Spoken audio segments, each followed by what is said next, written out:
오늘은 이사벨을 읽고 58번째 시간입니다.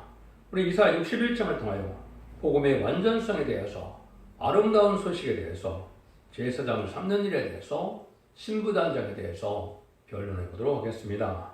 본장은 60장과 같이 종말의 역사가 해돋는 곳에서부터 일어나라 빛을 발하는 말세 사명자가 말씀의 빛으로 세상을 이제는 깨우치고 말씀의 그대로 세상을 정복하여 세계 통일의 폐허 왕국을 이루는 데 있어서 그 복음의 정체가 무엇인가를 알려주는 것이 61장이다. 이렇게 보시면 되겠는데요. 그래서 예수님께서는 복음을 전하러 오셔서 천국 복음을 땅끝까지 전하면 그제 끝이 오리라 그랬죠. 그래서 초림의 주가 오셔서 천국 복음을 전해서 요한복음 시대를 이루고 그 이후에는 예수님 끝이 온 다음에 기록 10장 6절에 보면 영원한 복음을 전할 때가 온다 그랬죠. 그래서 이것은 제레미야 올 때 죽지 않고 쇠시하고 지금을 맛보지 않고 변화성천하여 남은 종 남은 백성으로 새 시대를 이루는 복음의 역사가 있을 것을 말씀하셨는데 그 말씀이 구체적으로 시작되는 것이 바로 이사야 61장이다 이 말입니다. 그 복음이 바로 죽지 않고 쇠시하고 지금 맛보지 않고 변화성천하는 말세 복음의 비밀인 아름다운 소식이다. 이렇게 되어 있는 겁니다. 그래서 예수님께서도 이 땅에 오신 일이 아름다운 시를 전하러 왔다고 분명히 성경에 예언이 되어 있고 예수님이 그렇게 말씀하신 겁니다. 그 말씀이 어떻게 응해서 인간적으로 다른 진리를 전하고 난 다음에는 세계 통일의 평화가 이루어지느냐 그 과정을 말씀을 통하여 알아보도록 하겠습니다. 1절입니다. 주 여호와의 신이 내게 임하셨으니 이는 여호와께서 내게 기름을 부으사 가난한 자에게 아름다운 시를 전하게 하려 하심이라. 나를 보내사 마음이 상한 자를 고치며 포로된 자에게 자유를 갇힌 자에게 노임을 전파하며. 여호와의 신이 내게 임하셨다. 여호와의 신은 신약에서는 성령이죠. 여기서는 신이라고 그랬지만 그래서 예수님 자체가 여기 기름을 부으사 그랬죠. 그리스도란 자체가 기름을 부음 받은 자다. 이런 뜻이죠. 그게 메시아고 그리스도인데요. 그 메시아의 역사가 시작되는 걸 여기 말씀하시는 거죠. 이것은 예수님에게만 이 말씀에 응하는 것이다. 이렇게 볼 수밖에 없는 겁니다. 그래서 예수님이 이제 아름다운 식을 전하게 하려 한다. 그래서 아름다운 식을 전하라는 것인데 이 복음의 내용이 무엇인가를 말씀하신다 이 말이죠. 그러니까 지금까지는 이제는 아담의 범죄로 죄악의 사망 권세에 갇혀있는 인간들에게 이제는 마귀 권세를 이겨서 사망 권세를 이긴 예수님을 믿음으로 이제는 지옥과 인간이 낙원으로 가는 그런 일들을 하실 것을 여기서는 이렇게 표현한 복음의 내용을 말씀하신 것이다. 이렇게 볼 수가 있습니다. 그런데 문제는 이 말씀이 응하는 과정이 어디에 정확히 나와 있느냐면요. 누가복음 4장 16절 이하에 보면 이 말씀이 정확히 예수님에게 응했다는 사실을 말씀하시죠. 나사렛 회당에서 규례를 따라 예수님이 들어가는 곳을 얘기하셨는데 예수께서 그 자라나신 곳 나사렛에 이르러서 안식일에 자기 규례대로 회당에 들어가서 성경을 읽으려고 서심해 선지자 이사야 글을 들이거늘 책을 펴서 이렇게 기록된 일을 찾으시니 곧 주의 성령이 내게 임하셨으니 이는 가난한 자에게 복음을 전하게 하시려고 내게 기름을 부으시고 나를 보내사 포로된 자에게 자유를 눈먼 자에게 다시 복음을 전파하며 눌린 자에게 자유케 하고 주의 은혜를 전파하려 하려 하심이라 하였더라. 책을 덮어 그 말을 맡은 자에게 주시고 앉으시니 회당에 있는 자들이 다 주목하여 보더라. 이에 예수께서 저에게 말씀하시되 이 글이 오늘날 너에게 응하였니라 하시니.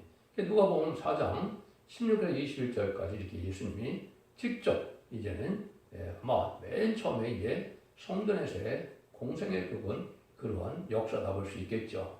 처음 성경을 가서 읽는데 이사야 61장을 여기 읽고 이것을 너에게 응했다 이랬죠. 그래서 누가복음 4장 29절에 보면 예수님이 그 말씀 응했다 그러니까 이 바리새인과 사두개인들이 어떻게 했습니까? 일어나 동네 밖으로 쫓아내요. 그 동네가 건설된 나무떨어지기로 끌고 가서 일전 내리치고자 하되 예수님을 죽이려 들었다고 4장 29절에 이렇게 말씀하시죠. 이것이 예수님이 이 땅에 복음을 전해왔을 때 첫 번째 일어나는 사건입니다. 그런데 여기에서 보면 이제 21절인가 주의 은혜를 전파하러 왔다. 이것이 이제 천국복음을 뜨는 것이죠. 지금 은혜 시대를 마가다락방 이후로 21세기에 초래된 지금까지 전하여 준 것이 바로 은혜 시대의 복음이죠. 근데 아까 본문에는 신은의 날을 전한다는 말이 있었죠. 신은의 날은 말세의 복음인 심판대의 복음. 이것은 예수님 재림대의 복음을 내는 것인가. 초림주에 예수님이 오셔서 재림제의 말씀을 바로 전할 수는 없겠죠. 그 일들이 이제 여기서 진행되는 과정이 하나님께서 복음을 전하는 방법이다. 이건 하나님의 예정에 예언되는 것이고 또 예수님이 직접 말씀하신 것이고 그대로 응한 것이기 때문에 이건 사람의 머리로서 말담는 일들이 아니다. 이렇게 볼 수 있는 겁니다. 지금까지는 어떻게 보면 아름다운 식을 전할 수는 털을 닦은 것이 은혜시대의 복음을 전해서 누군지 주님을 구세로 하나님의 아들로 메시아로 또 사망을 이기셔서 부활시키라 하시는 분을 믿으면 그 공로로 성령을 받아서 충산받음으로 이제는 천국 백성 삼는 천국 복음의 시대인 은혜 시대가 지금까지 되어 온 것이죠. 이런 이제 끝을 내는 것은 아니라는 거죠. 그래서 그 일들이 이제 이루어지는 과정이 또 있게 되는데요. 그것이 이제 61장 2절 3절에는 여호와의 은혜의 해와 또 우리 하나님의 신원을 전파하여 모든 슬픈 자를 위로하되 무릇 시온에서 슬퍼하는 자에게 화관을 주어 그 죄를 대신하며 희력의 기름으로 그 슬픔을 대신하여 찬송의 옷으로 그 근심을 대신하시고 그들로 의의 나무 곧 여호와의 심으신 바 영광을 날 나타낼 자라 이제 여긴다 이런 말씀을 하시죠. 그래서 여기에 보면 이제 은혜와 실현의 날이라는 말을 하시죠. 이것이 바로 이제 예수님의 재림의 복음 때 이제 죄인을 심판하러 오시는 것이죠. 초림의 주는 이제 죄인을 불러오셨지만 이제는 재림의 때는 심판하는 날이므로 신원의 날이죠. 이런 날이 이제 시작돼서 이루어진 것이 바로 뭐라고 합니까? 이제는 이달 40장부들의 아름다우신 선언자가 다시 나오는 거죠. 여기 이제 말세의 복음의 비밀인 아름다운 소식을 두 번째 전하는 말세의 선언자가 나올 것을 얘기해서 너는 높은 산에 오르라. 아름다운 소식을 예루살렘에 전하는 자여 너는 힘써 소리를 높이라. 두려워 말고 소리를 높여 유대 성읍들에게 이르기를 너희 하나님을 보라하라. 그래서 이것이 이제 말씀의 대표적인 종에게 실질적으로 70년 7월부터 72년 8월까지 아름다운 소식의 말세의 복음의 비밀을 이 땅에 알 수 있는 이제 서책을 하는 것이 두 번째 사명자가 하신 일이죠. 근데 아름다운 소식이 이것으로 끝이 나는 것이 아닙니다. 나오면서 1장 15절에는 아름다운 소식을 다시 한번 전했다고 하는 것이 이것이 다시 연의 전산점의 역사를 종의 심판의 다림줄의 말씀으로 나타나서 이 말씀대로 심판하고 이 말씀대로 축복하고 구원하여 새 시대를 이룰 것을 말씀하실 것인데요. 그 말씀이 볼지어다 아름다운 식을 보하고 화평을 전하는 자의 발이 산 위에 있도다. 유대야 내 절기를 지키고 내 서원을 갚을지어다. 악인이 진멸되었으니 그가 다시는 내 가운데로 통행하지 아니하리라. 나오면서는 북방 공산당이 망하는 때를 얘기한 건데요. 여기 보면 악인이 진멸되었다. 성경에서 악인은 이제는 하나님이 없다는 무슬림의 공산당을 뜻합니다. 그래서 이 공산당이 이제는 완전히 진멸됐다. 완전히 망해죠. 이것이 이제 전3년만 해서 구원의 역사를 끝내시고 후 3년만에 짐승의 표를 받게 하시고 짐승의 표를 받은 자를 암흑했던 때 전멸시키는 심판의 역사가 있는 것이거든요. 이때 이제 공산당 다 없어지는데 그 전에 하나님이 아름다운 식을 전하게 된다 이 말이죠.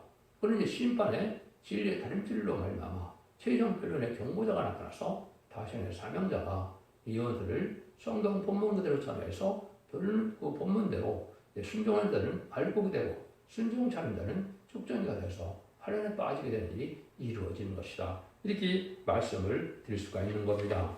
이것은 명백한 하나님의 말씀이 이루어가는 그런 때라는 것을 분명히 알아야 된다. 근데 신년화를 전파하고 나면 이제 완전한 천년왕국의 에덴동이 회복되는 때이기 때문에 아주 기쁜 소식이 오는 거죠. 그래서 모든 슬픈 자를 위로하되 되므로 시온에서 슬퍼하는 자에게 화관을 주고 그 죄를 대신하여 기력의 기름으로 그 슬픔을 대신하며 찬송의 옷으로 그 근심을 대신하며 그들로 의의 나무고 여호와의 심으신 바 영광을 나타낼 자라 일컬음 얻게 하였습니다. 그래서 완전히 이제는 신부단장을 이루시고 저 이제는 입맞은 시방 사천명에 대해서 쇠쇠왕권의 축복을 받을 종들이 된다. 그래서 하느님이 심으신 바 의연하므라. 하늘의 뜻을 이 땅에 이루어가는 그런 사명자를 뜻했죠. 이것은 입맞은 14만 4천 명을 뜻하는데 성경은 14만 4천 명을 전체를 쓸 수 없기 때문에 14만 4천 명을 일으키는 성부적인 종을 중심으로 성경에 쓰여진 것이 진리입니다. 그래서 여기서 보면 영광 나타날 자라. 그래서 결국은 하나님께서 세세 왕권을 주어서 하나님의 축복을 누릴 자들이 된다. 이 말입니다. 그래서 이것은 하나님께서 예수님에게 이제 십자가 못 박혀 죽으시고 이제는 부활승천해서 하나님 앞에 가서 만왕의 왕의 자격을 가지고 나타난 것이 결국은 이제 안식 후 첫날에 보면 그 요한복음 20장에 보면 그 뭐라 그러니까 19장에서 이제 예수님이 나타나죠. 마가다락 방에 평강이 있을 때다 성령을 받으라 하시죠. 그때가 바로 이제 만왕의 왕의 자격으로 다시 제자들에게 나타난 것이죠. 그래서 그 역사가 지금까지 진행되다가 인간 주말에 하는 주님께서는 심판 역사를 말세 사명에게 주게 되는데 그것이 계시록 2장 26절에서 28절에 보면 이기는 자 끝까지 지키는 자에게 내가 아버지께 받은 철저한 권세를 준다고 그랬죠. 그래서 하나님 예수님은 천상천의 만왕의 왕이시지만 이 세상에 열왕 중에 왕을 삼을 종이 나오는 것이라 28절에 그를 새벽별을 주리라고 그랬죠. 그 새벽별은 만왕의 왕을 뜻했는데 그러한 열왕 중에 왕이 될 만한 자격을 주게 될 것을 말씀하셨는데 그 종이 바로 여기서 이제는 하나님께서 하시는 영원 나타날 때다 이렇게 표현을 하신 겁니다. 이것이 결국은 여기 10장 10절에 다시연의 사명자고 11장 1절에 이제는 특히 재판관 갈 때로 청명하는 역사로 1660일 동안 이어난다고 했죠. 전삼담의 역사를 종을 뜻한 것이다. 최종적으로 아름다운 식을 이렇게 전해져서 세상 끝을 이루게 될 것이다. 이 말입니다. 결국 그것을 왜 하시느냐? 그것은 바로 에덴 동산을 복구시키는 역사라는 것을 말씀하시죠. 4절에서 9절입니다. 그들은 오래 황폐했던 곳을 다시 쌓을 것이며 이로부터 무너진 곳을 다시 일으킬 것이며 황폐한 성읍 곧 대대로 무너져 있던 것들을 중수할 것이며 이는 서서 너희 양떼를 칠 것이요 이방 사람 너희 농부와 포도원 조개가 될 것이나 오직 너희는 너희 제사장을 일컬음을 얻을 것이라. 사람들이 너희를 우리 하나님의 봉사자라 할 것이며 너희가 열방의 재물을 먹으며 그들의 영광을 얻어 자랑할 것이며 너희가 수치 대신에 배는 얻으며 유목 대신에 분깃을 인하여 즐거워할 것이라. 그리하여 곧되어서 배는 얻고 영영 기쁨이 있으리라.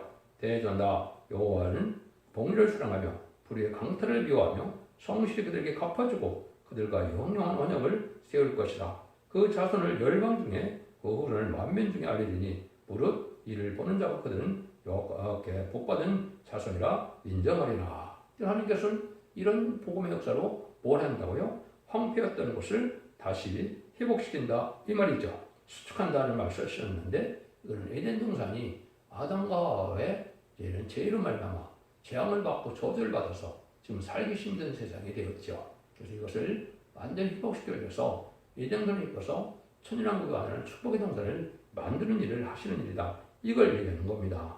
그런데 그 사람들은 이제 그 권세로 하나님께서 왕권을 주기 때문에 세상 왕들은 다 그들을 이제는 섬기는 자가 된다. 이 말이거든요. 그래서 이는 서서 너희 양떼를 칠 것이요 이방 사람들은 너희가 너희 농부와 포도원지가 될 것이라고 그랬죠. 이것이 이제 하나님께서 세운 제사장이다. 옛날 육적 이스라엘 백성들에게 레위 족속이 있었죠. 레위 족속은 자기들이 농사져서 먹고 사는 것이 아니었죠. 성도들이 내는 성민들이 내는 실질을 먹고 살았죠. 그래서 그런 거나 마찬가지로 인간의 제사장을 삼을 종들이다 이 말입니다. 이것이 이제 구체적으로 여기서 제사장이라 일컬음을 갖는다 그랬는데 이것이 계시록 1장 6절에도 너희를 나라 왕을 삼는다 이렇게 말씀하시고 계시록 5장 9절 10절에도 보면 새노를 부를 때 너희를 나라와 제사장으로 삼는다 이렇게 말씀을 했거든요.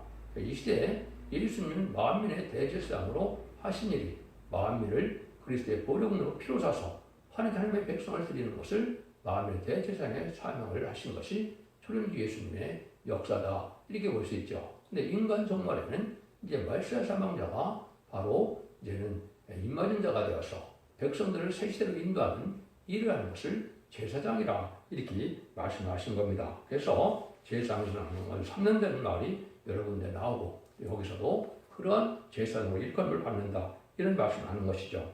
그게 구체적으로 응하는 예언된 성격이 어디냐? 이사야 66장 20절에서 21절입니다. 나 여호와가 마노라 이스라엘 자손이 예물을 깨끗한 것을 담아 여호와의 집에 드린 같이 그들이 너희 모든 형제를 열방에서 나의 성산 예루살렘은 발과 수레와 겨자와 노새와 약대에 태워다 여호와께 예물을 드릴 것이라. 나는 그들 중에서 택하여 제사장과 레위인을 삼으리라. 여호와의 말씀이라 했죠. 그래서 사람들을 인도해서 여호와께 제물 드리는 것처럼 이제는 세세 백성을 삼겠다 이 말이거든요. 그래서 그때 진정한 제사장과 레위인을 삼는다고 했죠.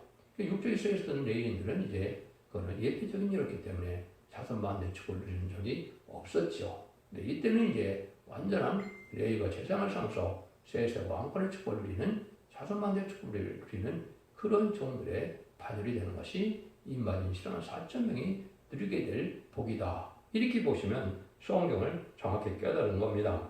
이거를 이제 실질적으로 아는 자가 세상에는 없을 거라고 봅니다. 왜냐하면 이 말씀대로 응해서 이루어지는 것만이 참된 종의 반열이고 그것이 바로 촛대기의 역사다. 이렇게 볼 수 있는 것이고 촛대기에는 간판을 붙였다 해서 촛대기가 되는 것이 아니고 하나님께서 직접적으로 모든 비밀의 말씀이 전하게 하고 응하게 하는 역사로서 이루어지는 것이 이제는 신앙의 유일한 정로다. 이렇게 볼 수 있는 겁니다. 그 말씀을 이제 하시는 것이 사람들을 필요서 하나님께 드리고 난 다음에 우리 앞에서 나라와 제단을 삼으셨다. 그래서 저희가 땅에서 왕노릇을 하는 이 계시록 5장 10절이 응하여 되어지는 일입니다. 10절 11절입니다. 내가 여호와로 인하여 크게 기뻐하며 내 영혼이 나의 하나님이라 즐거리니 이는 그가 구원의 옷으로 내게 입히시며 그의 옷으로 내게 도하시니 신랑이 사물을 쓰며 신부가 자기 몸으로 단장하게 하셨습니다. 땅이 싹을 내며 동산이 거기 뿌린 것을 음독게 한같이 주 여호와께서 의와 찬송을 혈방 앞에 발생하게 하시리라. 여기서 이제 기업받은 종들이 신부단장이 일어났다는 말이죠. 신부단장이라는 것은 이제 왕권 받을 종에 대해서 예수님이 만왕의 왕이기 때문에 들림받을 사람들은 예수님의 신부로서 왕의 자격을 갖는 것을 신부단장이라 그렇게 표현한 겁니다. 그걸 여러분도 잘 아셔야 된다 이 말이죠. 그래서 주님을 맞이할 자로 이제는 되어서 신부가 자기 몸으로 단장하게 했다. 가장 예쁜 날이 이제 결혼식에 있는 신부죠. 그렇게 이제 가장 아름다운 성도들이 모이는 것이 바로 시간 4,000명의 그런 성도가 일어나는 일이고 그 제단에서 하나님께서 이제 희생의 정물을 삼으셔서 알고가 특정을 모을 때 알고를 모으는 제단의 역사다. 이렇게 보시겠는데 거기에 성도적인 종이 하나님께 인정을 받아서 그들로 색시를 이루는 역사가 시작된다. 이렇게 말씀을 하는 겁니다. 그래서 이것은 이제 하나님께서 인정한 첫대기의 외기는 이 역사를 할 수가 없는 거기 때문에 여러분들은 두 증인 권세의 종이 다시의 사명으로 진리의 신분에 대한 전하는 첫대기의 역사만이 이 일을 할 수 있다는 것은 사실이고요. 그것이 다시 이 시대의 사랑의 방주, 은혜의 방주, 구원의 방주로 유일하게 복받고 구원받는 길이다. 이렇게 여러분들이 아셔야 됩니다. 그래서 신앙 준비는 여러분이 잘 아는 것처럼 마태복음 25장에 등불 준비와 기름 준비가 있죠. 이사야 계시록 19장 8절에는 이제 세마포가 성도들의 옳은 행실이라고 그랬죠. 이 세 가지가 준비되어야만 새로 영접할 수 있는 곳이다. 이렇게 이제 보시면 됩니다. 그런 일들이 이제 나타나는 것이 하나님의 역사인데 두 번째 죄인들을 영접할 수 있는 방법은 딱 두 군데 성경에 나와 있죠. 이사야 59장 20절에는 구속자가 시온에 임하며 야곱 중에 죄를 떠난 자에게 임하시라. 여호와께서 가로사에 이렇게 계시죠. 그래서 이것은 죄 사함을 받아야 지금까지는 자범죄를 사하려고 하셨지만 원죄를 사함 받아야 죄를 영접할 수 있다 이 말입니다. 히브리서 9장 28절에 보면 이와 같이 그리스도도 많은 사람을 내 죄를 담당하시려고 단번에 드신 바 되셨고 구원에 이르게 하기 위하여 죄와 상관없이 자기를 하는 자들에게 두 번째 나타나시리라. 히브리서 9장 28절에 죄인들을 영접할 수 있는 자들은 죄와 상관없이 된다. 원죄와 삶들을 해결받는 그러한 성도들이만 예수님은 영접할 수 있다. 이 말씀이거든요. 이 일들이 이루어지는 과정을 여기에 말씀하신 것이고 그 교회가 바로 계시록 1장 10절과 2장 1절에 보면 만왕의 왕으로 예수님이 오실 때는 일곱 금토대 사이에 오신다고 말씀하셨죠. 그것이 바로 승구문대 재단의 첫대계 역사를 뜻한 것이고, 그것이 기록 11장 4절에 두 감람나무 같이 된 종이 두 첫대계를 지었다 이렇게 나오죠. 그래서 둘이라는 것이 증인의 숫자니까 어쨌든 두 감람나무 같이 된 대표적인 종이 동서양에서 나오게 되어 있고, 그것이 두 증인에게 권세를 줘서 전산면의 역사가 시작될 그러한 종의 참담 교회의 단체다 이렇게 보시면 됩니다. 그래서 이런 일들이 이제 하나님께서 하시는 방법인데, 여러분 이게 참 이제 비밀이기 때문에 뭐라 그럽니까? 계시록 1장 16절에 보면 오른손에 7별이 있고 그 입에서 좌우에 날성검이 나오고 그 얼굴 해가 힘있게 비치는 것 같더라. 예수님이 바로 7별을 손에 잡았다 그랬죠. 오른손에. 이것이 이제 결국 뭐라 그럽니까? 20절에 가서 보면 그것이 비밀이라는 말씀을 하셨죠. 그래서 7별은 7개의 사자요. 이건 임마지스란 4,000명이 이제 그 말세 사명자의 삶을 감당하여 왕국권을 통해서 다니엘서 12장 3절처럼 이렇게 지혜 있는 자가 많은 사람들, 옳은 인도하는 자가 궁생의 빛과 별과 같이 빛난다 그랬죠. 이것이 세상권의 축복을 말인 임마지스란 4,000명 바로 7별이고요. 첫 때는 7교회라고 했죠. 그래서 이건 이제 첫 대교는 완전한 교회다입니다. 완전면의 완전 영광으로서 이 표현을 듣고 순종하면 원죄와 자원들을 해결받는 일이 일어나는 것이 첫 대교의 역사다 이렇게 말씀을 드렸죠. 그래서 여러분들 이사야 1장 18절에 보면 뭐라고 그러십니까? 이제는 서로 여호와께 서로 변론하라. 너희 죄가 죽은 것들자도 뜸같이 될 것이요 너희 죄가 지름같이 될대로 양털같이 되리라 했죠. 여기에 원죄자원들을 해결받는 그런 첫 대교의 완전변의 역사를 뜻한 것이고, 이것이 바로 마지막 한 일에 1300년 동에 이루어지를 얘기하시는 겁니다. 그날이 임박한 때다 이렇게 볼 수가 있는 것이죠. 그래서 마지막 25장 4절에 보면 세기된 자는 그릇에 기름을 담아 등과 함께 가졌다니 그랬죠. 이 등이 바로 이제는 예언의 등불이다.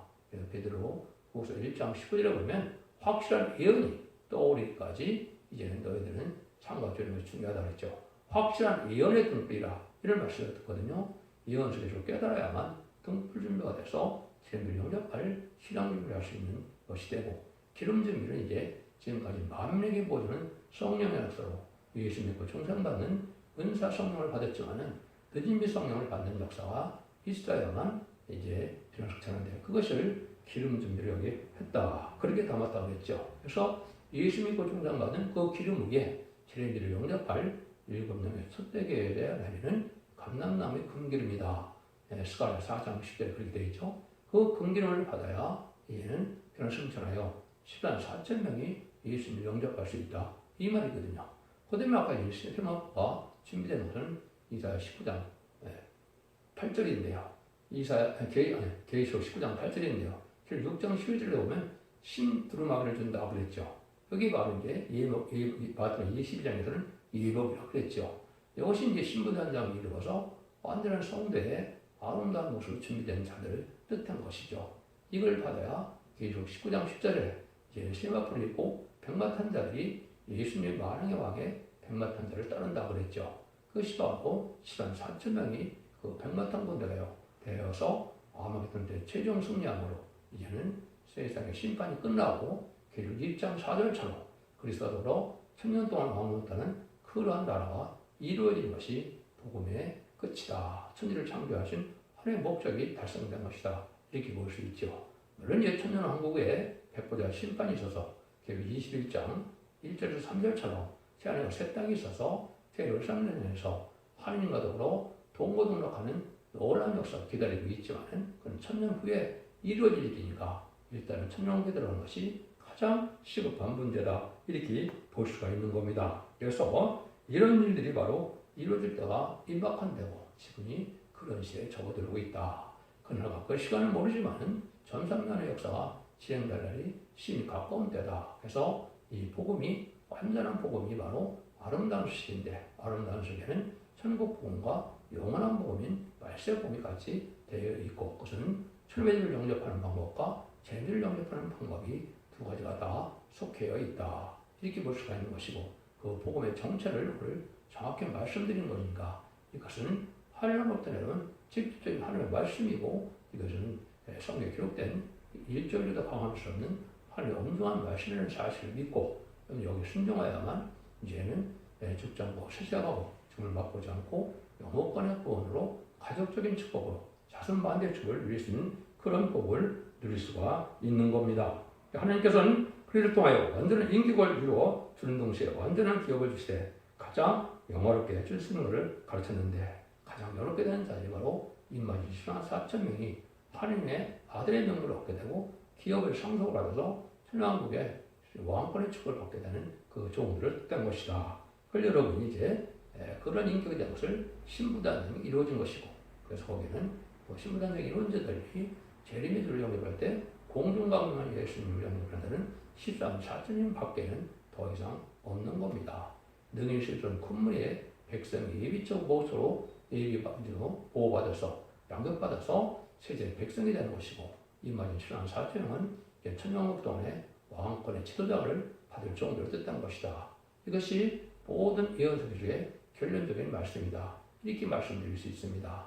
여러분들은 기독교 2000년의 역사가 예수님 그 존경받아서 영원받는 것으로 끝을 맺는 것이 아니고 다시 오시는 예수님을 영접하려면 예언서 읽고 듣고 지켜서 원대자원들을 해결받아서 적지 않고 세자하고 정말 바쁘지 않고 기성차는 복을 받음으로 남은 남은 백성이 되어 이든 동의 축복인 천년왕국의 축복을 누리게 된다는 것이 모든 복음의 결론이다. 이 말씀을 잘 들으시고 이 시대에 사랑의 방주, 은혜의 방주, 구원의 방주인 서대계를 듣고 자손 만대의 축복을 누리는 복된 종들과 성도님들이 다 되시기를 예수님의 이름으로 간절히 축원드립니다. 아멘.